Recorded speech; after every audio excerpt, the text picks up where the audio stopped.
Yes, this is actually really effective food security programming. This is really effective mental health programming. This is really effective environmental monitoring program. This is really effective restorative justice. These are actually suicide prevention programs. Tonight, translating data into dollars, some northern groups invest in decolonizing government funding bodies. The language of choice here is English and Mohawk. Plus, Quebec strives to protect the French language, but not at our expense, say Indigenous communities trying to protect theirs. We had that going in, which really helped along the way, right? That kind of mindset, right? And to be successful, you know, to getting to the NHL. And the defenseman from Big River gets a permanent spot in the Canadian Museum of History.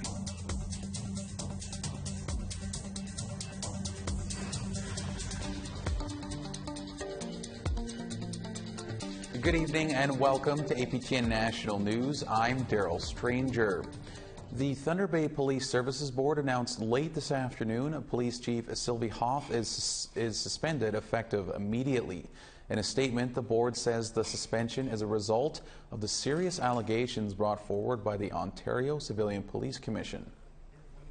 Earlier today, the Police Services Board held its first meeting since the allegations against the police chief were made public. The police watchdog served Hoth with a notice of hearing for 3 counts of alleged misconduct.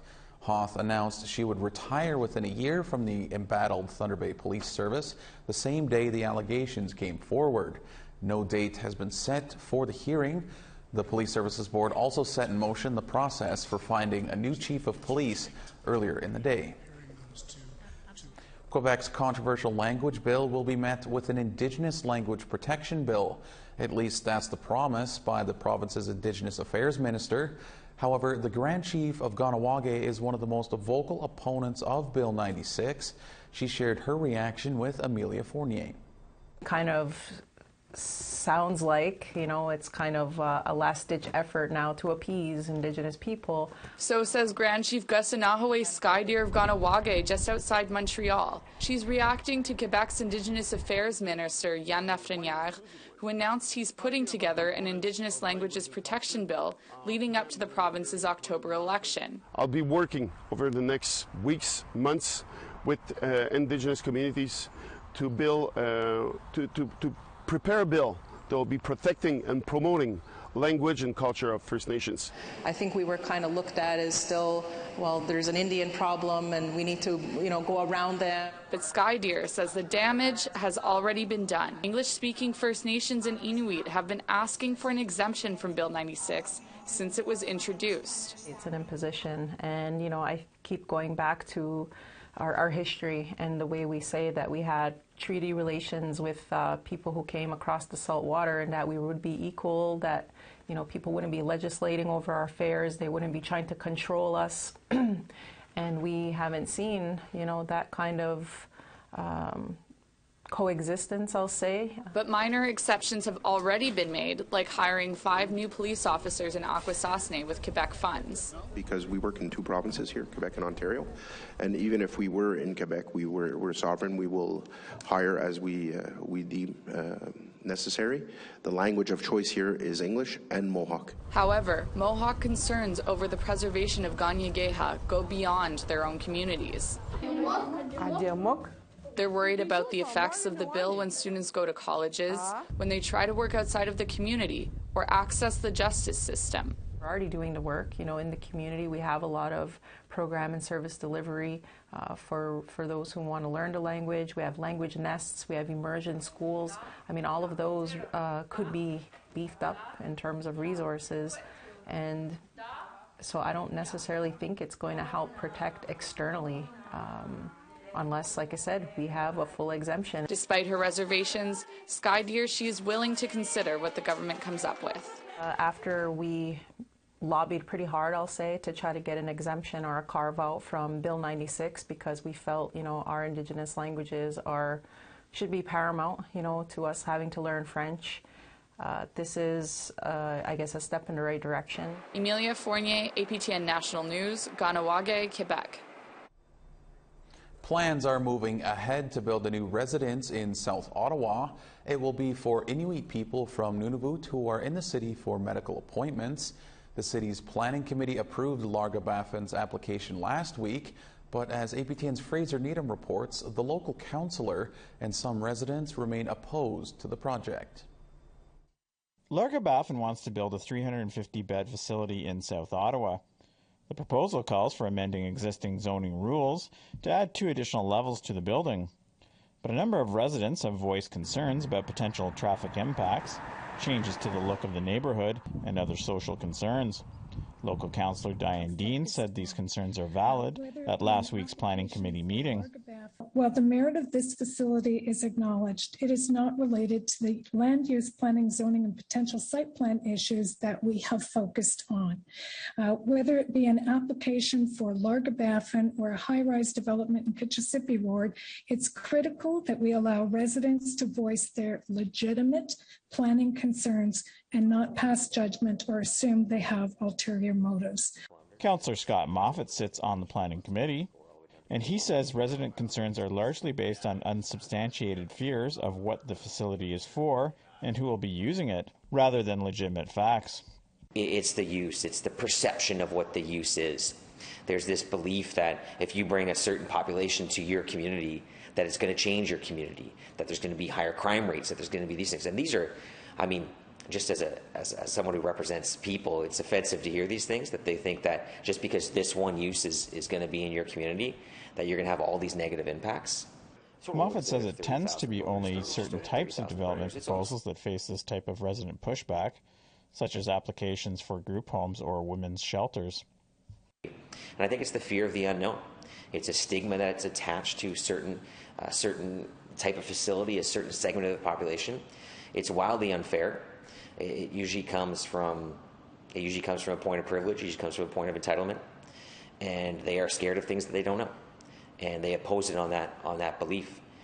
And instead of reaching out and understanding what it is, they just get more embedded into their fear of that, and they don't want that in their community. Deans had put forward a motion to defer consideration of Larga Baffin's application until further study on potential impacts could be done, but it was defeated. And the Planning Committee voted unanimously to move the application forward. It will now go to City Council for a vote on July 6th. Fraser Needham, APTN National News, Ottawa. The head of a controversial RCMP unit in British Columbia is denying all misconduct allegations against his squad, and there are many to fend off, according to environmental and Indigenous activists. The Community Industry Response Group, or KRG, was founded by the RCMP 5 years ago to deal with protests against pipelines, chiefly Coastal GasLink on Wet'suwet'en territory and the Trans Mountain Pipeline expansion, where the squad has been active against the Tiny House Warriors. But the unit has started clearing the way for other industries too. Its operations against logging blockades at Fairy Creek have landed it in legal hot water. In fact, the squad is now being sued separately in all 3 areas by prominent activists and others they have arrested. But the outfit's commanding officer denies all accusations. Yes, categorically. The allegations that we're there as an armed part of industry is false. The fact that we collaborate with industry to the detriment of protesters is false. We are there trying to do a very difficult job and maintain our impartiality. Now, APTN has since received statistics from the RCMP Complaints Commission that show the watchdog received nearly 500 complaints about police operations in these 3 areas, though only 5 have led to disciplinary action so far. And we want to hear what you think about the accusations against the KRG squad. Here's how to continue the conversation. Send your emails to news@aptn.ca or leave a comment on aptnnews.ca. You can also find us on Facebook, Twitter, Instagram, YouTube, and TikTok. Follow APTN News to join the conversation and see our latest stories. All right, we need to take a short break, but coming up, what's the dollar value of being on the land? Charlotte Moore-Jacobs finds out. Pretty amazing to meet other people that are doing the monitoring or harvesting or guardian program that they're doing. It's pretty awesome, and it would be nice one of these days to see go to their town and see what kind of they do on a regular basis, or daily report.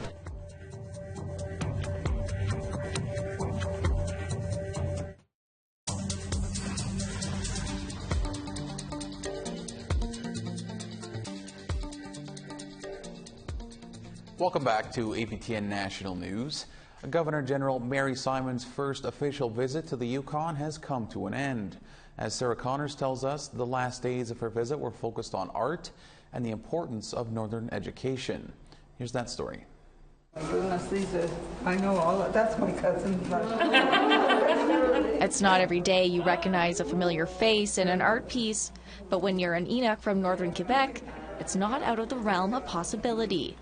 Today, Governor General Mary Simon met with curators for Tether, a new exhibit at the Yukon Arts Centre, featuring more than 50 works by Indigenous artists. Well, it was a wonderful exhibition, and I would have spent probably all day, going through the gallery. So one of our most exciting pieces of art was a common theme during Simon's 3-day visit to the Yukon.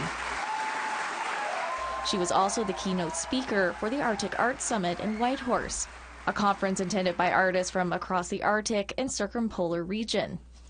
Artists are reflective of culture. You shine a light on issues that impact our communities every day. Simon says art is important to cultural identity in the North, especially for Indigenous people.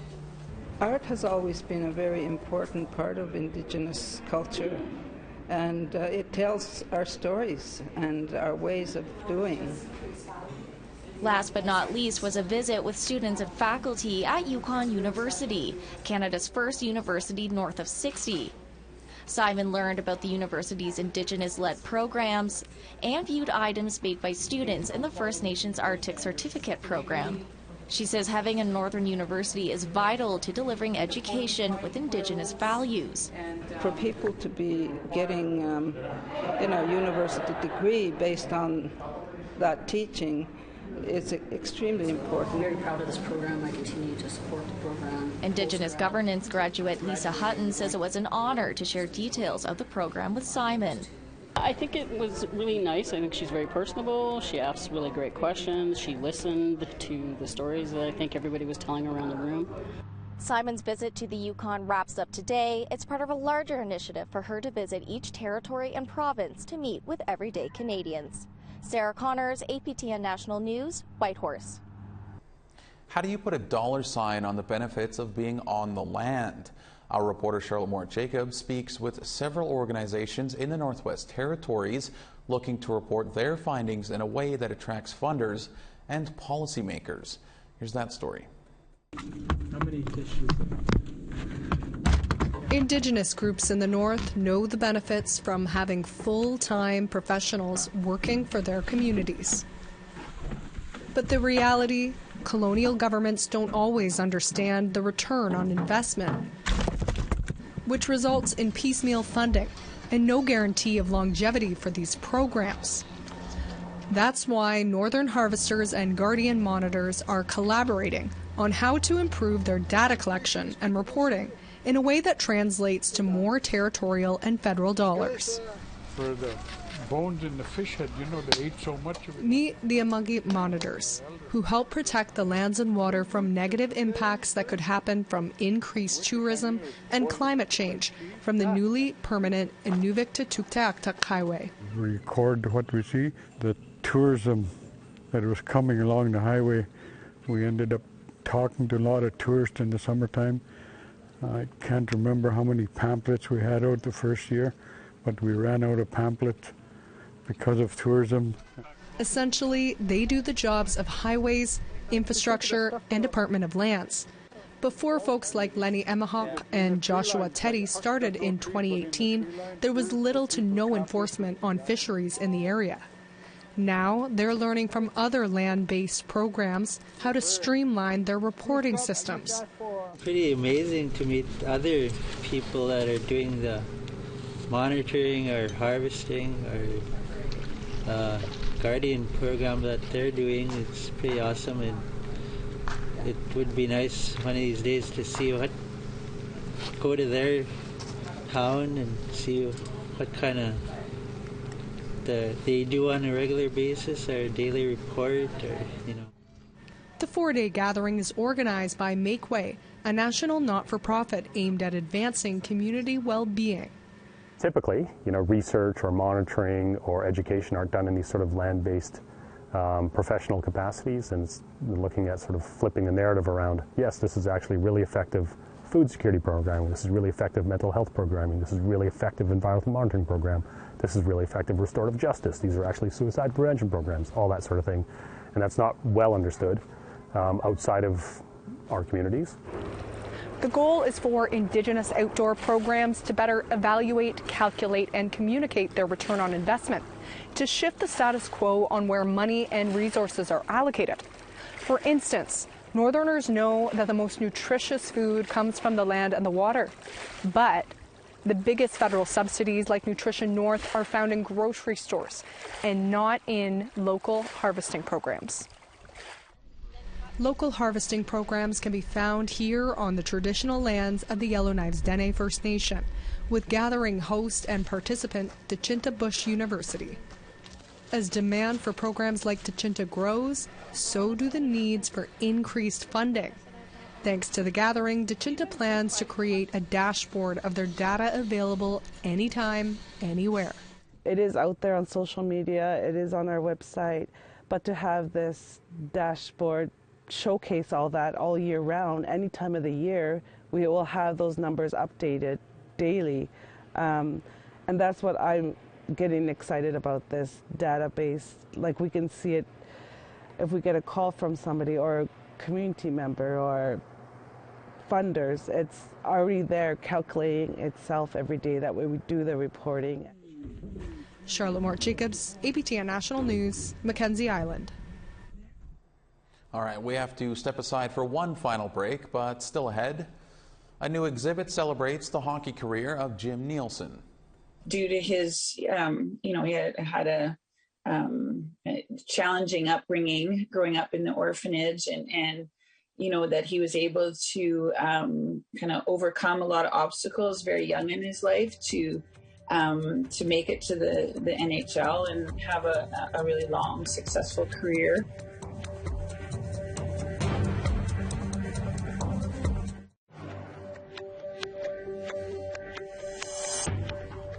Welcome back. It's time now for our photo of the day.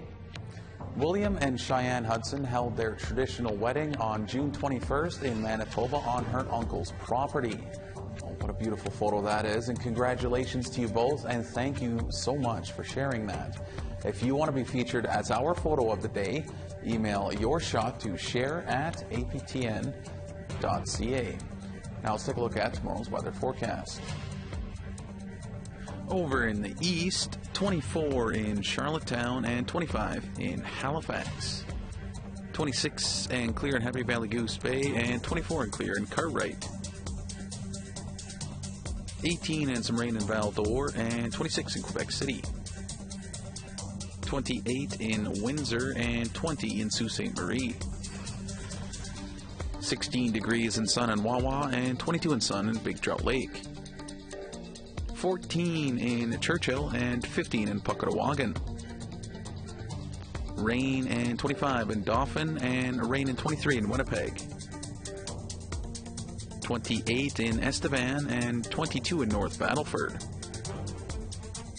21 in Buffalo Narrows, and 16 in Stony Rapids. In the west, 23 and rain in High Level, and 26 in Peace River.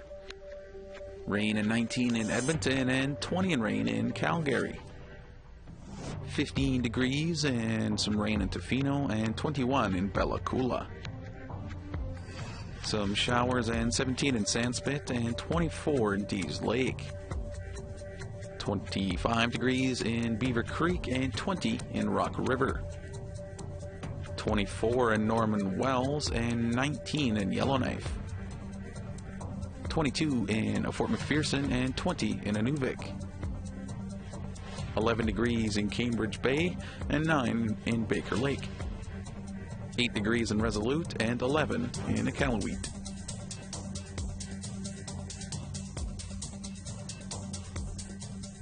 He was a Cree hockey player who had a long career in the NHL. Now he is being recognized for his accomplishments. The Canadian Museum of History is honoring the late Jim Nielsen's journey. Here's Annette Francis with that story. These skates and hockey gloves are on display in the lobby of the Canadian Museum of History. It's a small collection donated by Jim Nielsen's family. Nielsen's daughter says it's an inspirational story to share. Due to his, he had a challenging upbringing growing up in the orphanage, and that he was able to kind of overcome a lot of obstacles very young in his life to make it to the NHL and have a really long, successful career. Nielsen hailed from Big River, Saskatchewan, and managed to enjoy a 17-year hockey career as a stay-at-home defenseman. That began with the New York Rangers in 1963 and wrapped up in 1979 with the WHA Edmonton Oilers. Nielsen's son David says it was his dad's passion for the sport that pushed him to succeed. I think he had that going in, which really helped along the way, right? That kind of mindset, right? And to be successful, to getting to the NHL. I don't know if Dad had it all worked out in his head or anything like that, what was going to happen, how could you? But once it happened, he had the smarts to, have that kind of mindset, right, that really suits pro sports. According to the museum's curator of sport and leisure, it's a journey and legacy worth being told. When we think about sports and Indigenous people, and even sports in general, often people think about famous first and the first one, but not those who came in between. And Jim Nielsen's also really unique for having grown up in an orphanage and not a residential school, and yet in his story we can see threads of racism and the challenges he encountered as an Indigenous hockey player.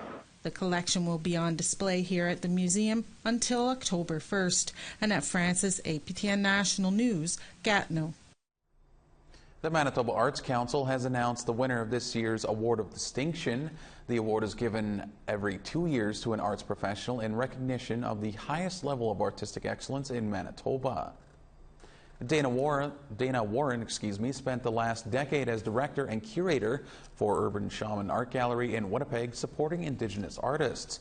Originally from Montana First Nation in Alberta, Warren has curated a number of exhibitions and programs for organizations across Canada, including the National Gallery of Canada and the Gimli Film Festival's Indigenous Horror Focus program. The award comes with a $30,000 prize.